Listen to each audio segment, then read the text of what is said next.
El Ministerio Apostólico de Enseñanza y Predicación Rema Internacional presenta hoy al Reverendo Fernando García Sotomayor con la proclamación de las buenas nuevas de Dios para tu vida. El mensaje de ayer, el mensaje de hoy y el mensaje para la eternidad a los que tienen hambre y sed de la palabra de Dios. Un querigma de Dios para el que oiga, el que tiene oídos para oír. Escuche el dabar del Eterno a las naciones. Ahora es el tiempo para recibir el rema del Espíritu Santo a tu espíritu. Escuchemos con fe la memra del Señor para el alma.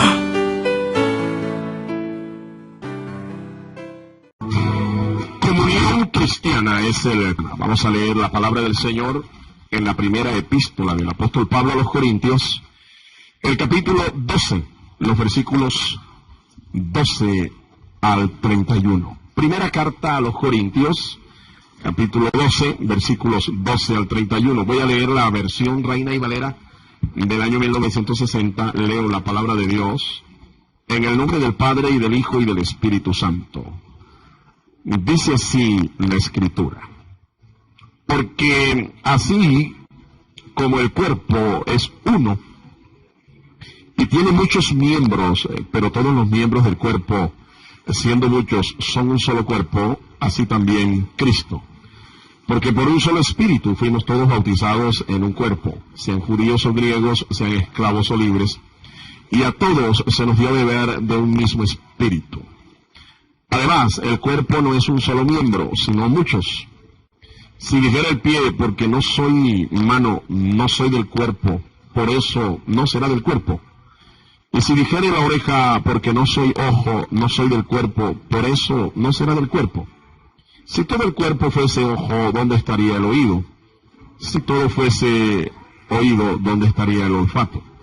Mas ahora Dios ha colocado los miembros, cada uno de ellos, en el cuerpo como Él quiso. Porque si todos fueran un solo miembro, ¿dónde estaría el cuerpo? Pero ahora son muchos los miembros, pero el cuerpo es uno solo. Ni el ojo puede decir a la mano, no te necesito, ni tampoco la cabeza a los pies, no tengo necesidad de vosotros. Antes bien, los miembros del cuerpo que parecen más débiles son los más necesarios. Y aquellos del cuerpo que nos parecen menos dignos, a estos vestimos más dignamente. Y los que nosotros son menos decorosos se tratan con más decoro. Porque los que nosotros son más decorosos no tienen necesidad, pero Dios ordenó el cuerpo dando más abundante honor al que le faltaba, para que no haya desavenencia en el cuerpo, sino que los miembros todos se preocupen los unos por los otros. De manera que si un miembro padece, todos los miembros se duelen con él. Y si un miembro recibe honra, todos los miembros con él se gozan. Vosotros pues sois el cuerpo de Cristo y miembros cada uno en particular. Y aún nos puso Dios en la iglesia primeramente apóstoles, luego profetas, lo tercero maestros, luego los que hacen milagros, después los que sanan, los que ayudan, los que administran, los que tienen don de lenguas. ¿Son todos apóstoles? ¿Son todos profetas? ¿Todos maestros? ¿Hacen todos milagros? ¿Tienen todos dones de sanidad? ¿Hablan todos lenguas? ¿Interpretan todos? Procurad pues los dones mejores. Dios nos bendiga por medio de su gloriosa palabra. Una de las formas en que un cristiano participa de la comunión con creyentes es haciendo parte de las actividades de su iglesia local. En realidad, la analogía que hace el apóstol Pablo acerca de la iglesia como un cuerpo es muy apropiada. Cada uno de nosotros es miembro de la iglesia de nuestro Señor Jesucristo. Y las Escrituras declaran que la iglesia de Cristo es su cuerpo espiritual. Usted y yo somos miembros del cuerpo de Cristo. Y como tal, tenemos funciones muy propias, muy particulares dentro del cuerpo. Somos llamados a funcionar. Cuando alguien en la iglesia no funciona, este miembro está andando mal. No está contribuyendo con lo que debe en el bienestar general del cuerpo. El cristiano es parte del cuerpo de Cristo. Y cada miembro es dependiente el uno del otro. Todos los miembros se necesitan mutuamente. La unidad del cuerpo humano es una exacta comparación de la unidad y comunión del cuerpo espiritual de Cristo, el cual, como lo reiteramos, es su iglesia. Vamos a ver algunos aspectos fundamentales de esta comunión, refiriéndose a la iglesia como comunidad. En primer lugar, la iglesia es una comunidad espiritual. La iglesia es una comunidad espiritual. La iglesia de Cristo tiene dos expresiones. El estudio de la iglesia en teología se llama eclesiología. Y según la eclesiología, la iglesia de Cristo tiene dos expresiones. Son muy conocidas. Una es la expresión local o física, es decir, cada congregación, como dice el Señor, de cada sector, llámese como antiguamente le llamaban algunas, Corinto, Éfeso, Tesalónica, etcétera, Barranquilla, Cartagena, o inclusive el nombre de la localidad más cercana, puede ser hasta el nombre de un barrio. La iglesia de Cristo del barrio El Progreso, la iglesia de Cristo del barrio El Paraíso, por poner un ejemplo. Esa es la expresión local o física, pero hay una expresión que es universal, es la expresión espiritual, y de esto estamos hablando. La iglesia es una comunidad espiritual. Lo que aquí estamos tratando de explicar es que tanto lo uno como lo otro son parte de lo que es el cuerpo de Cristo. El cuerpo de Cristo tiene una expresión local en cada congregación local, en cada iglesia local, y una expresión universal que la conforman todos los cristianos del mundo entero. Ahora, esto a pesar de ser muchos miembros. La palabra de Dios nos muestra que en el cuerpo hay muchos miembros. Cuando la iglesia nace, habían esclavos, habían libres, judíos en su mayoría, luego entraron los gentiles, varones, mujeres, muchos miembros, y de diferente naturaleza, como usted puede ver. Hoy en día sigue siendo igual. La iglesia tiene muchos miembros, sin embargo, es vista como una comunidad espiritual, una casa espiritual. Cada miembro tiene una función en el cuerpo, es decir, tiene roles diferentes en el cuerpo. Tiene roles, tiene funciones dentro de la comunidad. Y la función de cada uno es importante. Nosotros no podemos decir que lo que hace la mano en el cuerpo es más importante que lo que hace el ojo, o viceversa. No podemos decir entonces que en una iglesia un pastor cumple una función más importante que un miembro, o que un miembro que participe, por ejemplo, en el ministerio de la adoración es más importante, tiene un estatus, tiene una calidad mayor que un miembro que se sienta en la banca y que está apenas recibiendo un discipulado. No, la función de cada uno de nosotros es importante en el cuerpo de Cristo. Los miembros se ayudan y se protegen entre sí. Se ayudan y se protegen entre sí. Se cuenta de una ocasión en que, esta es una especie de parábola, en que la nariz hizo huelga, le hizo huelga al cuerpo. La nariz, esa parte fundamental de la cara, del rostro de nosotros, que tiene el sentido del olfato. La nariz se rebeló, hizo huelga la nariz contra el resto del cuerpo. ¿Por qué? Porque es que el individuo era miope, ¿sí? No veía bien y necesitaba un refuerzo para ver bien, necesitaba unos lentes, unas gafas. Y la nariz un día aburrida dijo, estoy cansada de llevar estas gafas, no quiero llevar más estas gafas, quítenme esas gafas, eso es mucho peso, además me maltrata mi figura, no quiero más usar esas gafas, arréglense como pueda, pero yo No puedo llevar y me niego rotundamente a llevar más las gafas. El tipo era miope. La nariz entonces se rebeló y no quiso colgar más las gafas ahí en su cuerpo, ¿no? En su parte. ¿Qué pasó? Que cuando el individuo salió, no vio bien un poste de luz eléctrica, no lo vio bien. Iba caminando tan rápido y no lo vio bien porque era miope. Y se dio semejante golpe a aquel individuo. Le pregunto a usted, ¿qué cree usted que fue lo primero que se afectó en el cuerpo? ¿A dónde le entró el porrazo en la cara del individuo? Obviamente, ¿no? En la nariz. En la nariz. La nariz fue la primera que sufrió, pero igualmente sufrió todo el cuerpo. Es que estamos llamados, los unos a los otros estamos llamados a ayudarnos y a protegernos entre sí. Cuando tu cuerpo se ve amenazado de peligro, dése cuenta usted que hay un instinto de conservación y los demás miembros del cuerpo reaccionan para protegerse. La inutilidad de un miembro afecta a otros. Nos estamos refiriendo a aquellos miembros que se hacen los locos, que no se comprometen con las funciones de todo el cuerpo y se niegan a funcionar, se niegan a trabajar, a cumplir con su rol. Esa inutilidad de ese miembro afecta a todos los demás. Afecta a todos los demás. Nadie puede decir entonces que en el cuerpo de Cristo está sobrando, ni tampoco que es indispensable. Debe existir comunión entre todos los miembros.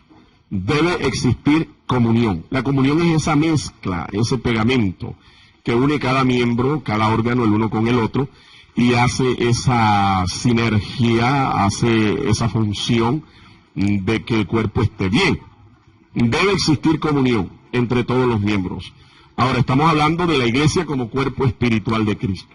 Y la Biblia es clara, es enfática en enseñar que esa comunión espiritual no la produce ningún ministerio, no la produce ningún pastor, ningún apóstol, ningún concilio, ninguna organización cristiana. La comunión del cuerpo de Cristo es espiritual, así que tiene que ser un ser espiritual el que la produzca. Y efectivamente la Biblia enseña que la comunión del cuerpo es del Espíritu, la produce el Espíritu Santo de Dios.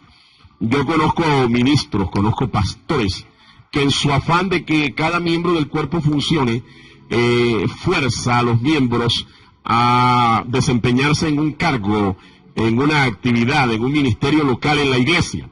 Y a veces algunos incluso están tan ocupados, tienen tantos puestos, tienen tantos cargos en la iglesia que parecen un termoquín, con muchos puestos, y se vuelven toderos en la iglesia.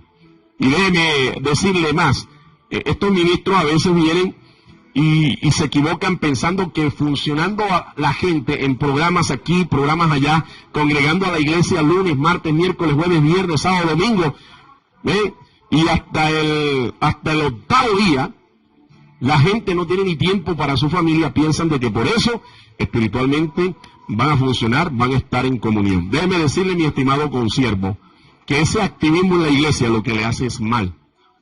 Ese activismo lo que le hace es mal. No estoy diciendo que la iglesia no deba congregarse. Cada miembro de la iglesia debe congregarse. Eso es un mandamiento de la palabra. Pero nosotros no podemos coger a un miembro de la iglesia y meterlo todos los días, todas las 24 horas del día en la iglesia en una actividad con el supuesto de que así es que van a funcionar y que así es que van a estar juntos y en armonía. No, déjeme decirle, hay gente que puede estar junto a usted sin estar en comunión con usted. Por eso la Biblia, cuando habla del derramamiento del Espíritu Santo, es enfática, es muy explícita al revelar que el Espíritu Santo descendió sobre 120 que estaban juntos y unánimes. Juntos y unánimes. Porque es que usted, repito, puede estar con mucha gente al lado. Y gente haciendo una cosa y otra. Sin embargo, su sentir, su comunión no está allí. Están en otro lugar, están en otra cosa, están en otro viaje, otra vuelta. Pero no en la comunión espiritual que nosotros queremos. Ahora, tenemos otro problema. En la iglesia hay gente que realmente no ha nacido de nuevo y están involucrados en el cuerpo de Cristo. Yo le llamo a estos miembros que no han experimentado El nuevo nacimiento yo les llamo miembros ortopédicos. ¿Sabe por qué? Un miembro ortopédico es como una prótesis en el cuerpo. Dios le guarde a usted. Si a usted le llegara a faltar un brazo y un médico le recomienda usar una prótesis, un miembro ortopédico que reemplace ese brazo para tratar de emular un poco las funciones del que perdió, ese es un miembro ortopédico, pero no es miembro del cuerpo. Sin embargo, ahí está. Y hoy en día las prótesis son tan bien hechas, son tan técnicas, que hasta parecen gente con ojo de vidrio, y usted difícilmente distingue que tiene un ojo de vidrio, o un brazo de caucho y parece que fuera un brazo natural, o una pierna de caucho, una prótesis de caucho y parece que fuera natural. Pero recuerde, son miembros ortopédicos. Así espiritualmente hablando, hay muchos miembros en la iglesia. No han nacido de nuevo. ¿Y sabe qué? Cuando el cuerpo tiene el primer choque, cuando el cuerpo tiene la primera crisis, cuando el cuerpo tiene la primera encontrada violenta con la oposición a su fe, ¿qué cree usted que es lo primero que sale volando del cuerpo? El miembro ortopédico. Estos son personajes que apenas en la iglesia se presenta un problema, son los primeros que brincan, son los primeros que se van de la iglesia. Alabado sea el nombre del Señor. Cerciónese usted, mi estimado hermano, que usted es un miembro del cuerpo espiritual de Cristo, nacido por el poder del Espíritu Santo y la palabra, y no es un miembro ortopédico. A veces la iglesia, muchos la han convertido no en el cuerpo de Cristo, sino en una fábrica de muñecos. Una fábrica de muñecos. En segundo lugar, la iglesia tiene actividades distribuidas a cada miembro de acuerdo con su capacidad y de acuerdo con su llamado. La iglesia tiene actividades distribuidas a cada miembro de acuerdo con su capacidad y llamado. Algunos principios se deben tener en cuenta para realizar esta distribución. El primero de ellos, entienda, Dios da más talentos a quien tiene más capacidad. Dios da más talentos a quien tiene más capacidad. Esto es un principio que opera en esto de distribuir actividades a cada miembro en la iglesia. Un ministro, un pastor, debe ser una especie de cazatalentos en la congregación. Debe tener la capacidad de organizar bien su cuerpo ministerial, su cuerpo de líderes o mentores locales, para tener la sabiduría de que cada persona esté ocupando el lugar que tiene que ocupar. Es decir, un lugar para cada persona y cada persona en el lugar que es correcto. Esa sabiduría la da Dios. Y bajo este principio se organiza una iglesia. Dios le da más talentos a quien tiene más capacidad.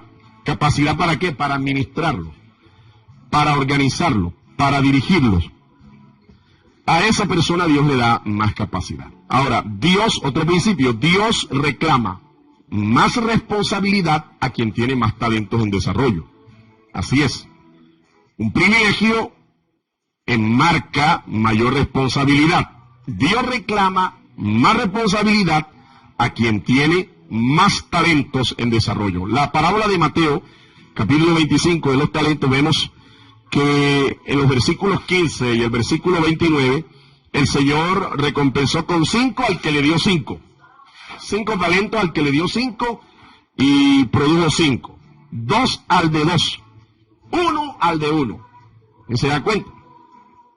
5 al de 5, 2 al de 2 y 1 al de 1. ¿Por qué el Señor hace eso? Porque el Señor tuvo sabiduría para dar el talento, la mayor cantidad de talento a quien tenía más capacidad. Y eso es así. En el ministerio esto funciona así. Hay pastores que tienen la capacidad para administrar 1000 ovejas. Hay algunos que tienen la capacidad para administrar 100. Otros tienen la capacidad para administrar 60, otros para administrar 30. Y son funcionales y son efectivos, cada uno de acuerdo a su capacidad, con el tamaño del rebaño que tiene, las almas que Dios le da en su ministerio. Ninguno es más grande que otro. Lo que sucede es que algunos tienen más capacidad y al que tiene más capacidad Dios le da más talentos. Pues bien, Hay un problema cuando nosotros tratamos de cambiar este principio. Y esto se dio en una ocasión. Un concilio tenía un pastor que tenía la habilidad de pastorear 15 congregaciones y otro administraba 5 congregaciones. En una ocasión dijeron los dirigentes, ¿qué tal si colocamos al de 5, el que pastorea 5 iglesias, a que pastoree las 15 y viceversa, al de 15 al que pastoree 5? E hicieron el experimento. ¿Y sabe qué pasó? El que tenía la capacidad de administrar 5 cogió las 15 y las redujo a 5. Y el que tenía la capacidad de administrar las 15 cogió las 5 y las multiplicó por 15. ¿Se da cuenta? Entonces, no viole usted el principio. Obremos en el ministerio de acuerdo a este principio. En procura de mantener la comunión, ningún miembro usurpa o invade las funciones de otro. Ningún miembro, en procura de mantener la comunión, debe usurpar o invadir las funciones de otro. ¿Por qué? Hombre, hay un refrán que dice, zapatero a tu zapato. Si usted no sabe cantar, hermano, ¿por qué entonces usted insiste en que el pastor le dé la oportunidad de ministrar la adoración, la alabanza en el culto de su iglesia?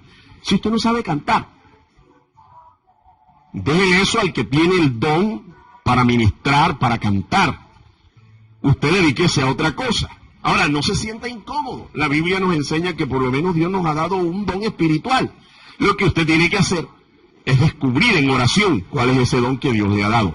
Primera de Pedro 4:10 dice, cada uno según el don que ha recibido, ministrelo a los otros, como buenos administradores de la multiforme gracia de Dios. San Pedro nos dice aquí que nosotros tenemos por lo menos un don.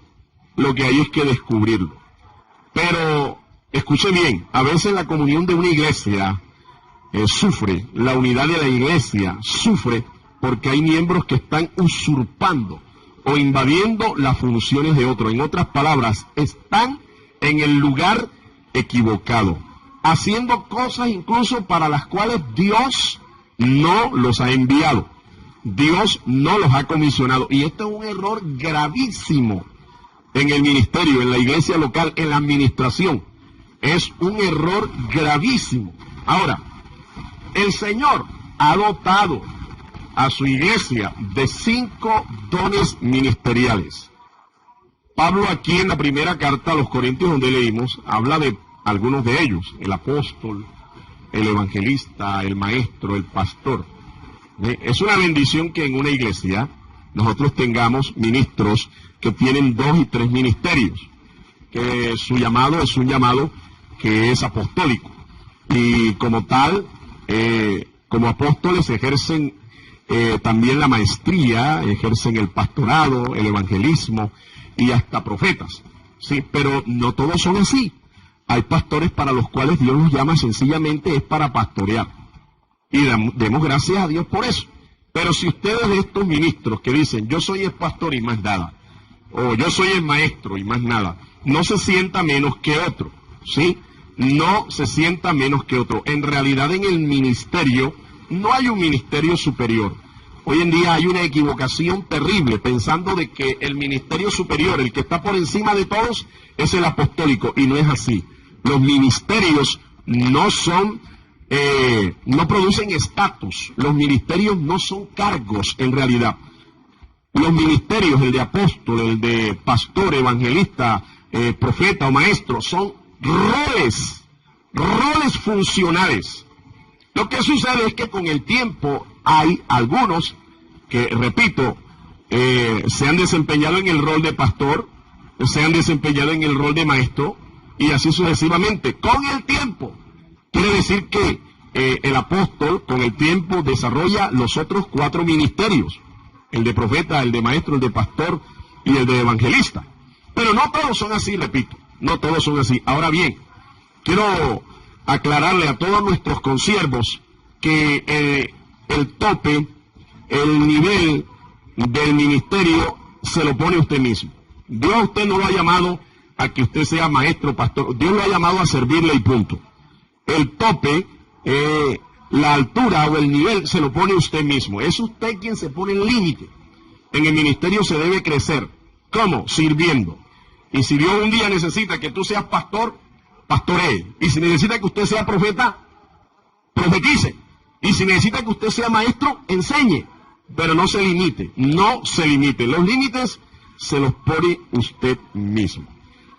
Hay un problema, como ya hemos dicho, miembros en el lugar equivocado. Incluso iglesias equivocadas. Iglesias equivocadas. Cuerpo equivocado, están en el cuerpo equivocado. O ministerios equivocados, creyendo que Dios los llamó y Dios no les ha hecho ningún llamado. Con el tiempo viene la frustración, el cansancio y hasta la amargura. Y en el peor de los casos, renunciando al llamado, renunciando al servicio y amargado contra Dios, contra la iglesia y contra todo el mundo. Tenga en cuenta estos principios. La iglesia tiene actividades distribuidas a cada miembro de acuerdo con su capacidad y con su llamado. Para la obra del ministerio, Dios es el que llama. Dios es el que comisiona. Dios es el que establece. Nadie en el ministerio se autollama. Concluyo diciéndolo. La iglesia es un cuerpo de acción. Pablo la ve como la gran fundación de Dios, la iglesia. En ella hay oportunidad de participar en muchas actividades. Ejemplo, cantando himnos especiales en la iglesia, coordinando cultos, enseñando en la escuela bíblica, evangelizando, discipulando a otros, desempeñando cargos entre los jóvenes, instruyendo niños, instruyendo caballeros, damas, etcétera, y especialmente participando activamente en el ministerio de la oración intercesora. Este ministerio poco se ve, el de la intercesión a través de la oración, ministerio poco popular, pero es uno de los más fundamentales y que sostienen la iglesia. Todas estas cosas hacen vivir la iglesia en comunión y en armonía. Y Dios envía sobre ella la bendición, la vida eterna, por la obra del Espíritu Santo. El salmista dice en el Salmo 133, mirad cuán bueno y cuán delicioso es habitar los hermanos juntos y en armonía. Es como el buen óleo que desciende sobre la barba de Aarón, que desciende desde su cabeza y dice y llega hasta el borde de su vestidura, porque allí envía el Señor bendición y vida eterna. Note usted que Aarón es el sumo sacerdote, el hombre que Dios llamó para ejercer el sacerdocio en Israel. De él y de su descendencia se iban a ocupar de la labor sacerdotal. Nadie más podía hacerlo. La familia de Aarón, de la cual también vino Leví, eran los encargados de este ministerio. Ahora en el nuevo pacto, la Biblia dice que nosotros somos llamados pueblo escogido de Dios, real sacerdocio, nación santa. Es decir, ya el ministerio sacerdotal no pertenece a un clan familiar, sino que todos aquellos que hemos sido llamados por el Señor, estamos llamados también a ejercer un sacerdocio espiritual. Así que no hay roscas ministeriales en la iglesia, no pueden haber. No pueden haber clanes familiares en la iglesia, no pueden haber porque no es parte de la revelación del nuevo pacto para la iglesia de Jesucristo en este tiempo. Fíjense, de la cabeza de Aarón descendía el óleo, el aceite que es símbolo del Espíritu Santo, la unción, y llegaba hasta el borde de la vestidura. El borde de la vestidura que cubría todo el cuerpo. ¿Por dónde debe entrar entonces la bendición y la unción? ¿Por dónde debe entrar en una iglesia? Por la cabeza, es decir, por las autoridades, las personas que Dios ha puesto a mentorear la iglesia, a dirigir la iglesia, a los que Él ha llamado, a los que Él ha constituido. Y de allí, esa unción tiene que bajar por todo el cuerpo. La unción y la visión tienen que descender por todo el cuerpo. Y cuando eso se da en la iglesia, entonces hay armonía. Y hay bendición. Y hay vida eterna. ¿Se parece su iglesia a lo que la Biblia enseña? Uno debe saber en dónde está. Porque como hemos dicho, hay gente que está en el lugar equivocado, creyendo que es iglesia en donde está, y resulta que eso no es iglesia, eso parece más bien es un circo con payaso y todo. Cerciórense de que usted realmente hace parte de una iglesia local, una iglesia de Cristo, una iglesia en donde desde el primero hasta el último han sido llamados para ser parte del cuerpo espiritual de Jesucristo. Dios te bendiga. El Ministerio Apostólico Rema Internacional pone a disposición esta predicación. Ofrecemos ministración a simposios, seminarios, campañas evangelísticas, educación globalizada sana y de carácter interdenominacional. Escríbanos a ministerio-rema-internacional@gmail.com o llámenos al celular 316-270-7181.